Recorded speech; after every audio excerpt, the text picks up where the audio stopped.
मग बाबासाहेबांचं नाव आहे जो संविधानाला कारणीभूत आहे त्याला तुम्ही संपवायला निघालाय. पालकमंत्र्यांची फार मोठी चूक आहे मॅडम, माफी मागणार नाही, पण पालकमंत्र्यांनी ही चूक पदरात घ्यावी.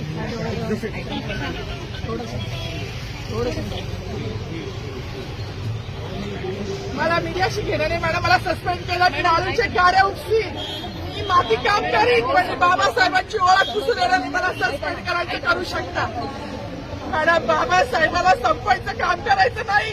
26 जानेवारी 15 ऑगस्ट मध्ये मी नाही मालक, पण लोकशाही मॅडम तुम्ही सुद्धा संविधानामुळे आहात. पालकमंत्री सुद्धा पालकमंत्री संविधानामुळे आहे. कोणताही जाती भेद नाही, सगळी समानता त्यांनी दिली आहे. बाबासाहेबांचं नाव आता तरी भाषणात येईल, मग तरी भाषणात येईल. ज्या लोक संविधानाला लोकशाहीला कारणीभूत आहेत त्यांची नावं वारंवार घेतली गेली. मग जो संविधानाला कारणीभूत आहे तो प्रजासत्ताक दिनाचा जो मानकरी आहे त्याचं नाव भाषणात का नाही.